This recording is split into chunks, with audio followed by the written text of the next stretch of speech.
எனக்கும் இது மாதிரி கிறிஸ்மஸ் டேஸ் வாங்கி கொடுமா. எதுக்குடா தம்பு இது உனக்கு? நீ என்ன குட்டி பையனா? அதெல்லாம் குட்டி பசங்க தான் போடுவானுங்க. நீ தான் பெரிய பையன் ஆயிட்டல, போய் வேலையை பாரு போ. தம்பு ஏன்டா சைக்கிள்ல படுத்திருக்க?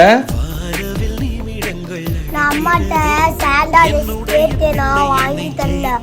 அதான் உன்னோட பிரச்சனையாடா தம்பு. இரு வரேன். டன்டாடாங். இது என்னப்பா? ஓபன் பண்ணி பாருடா.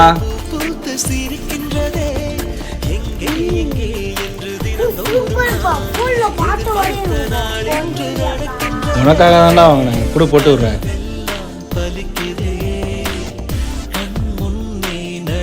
Advance happy Christmas. Happy Christmas.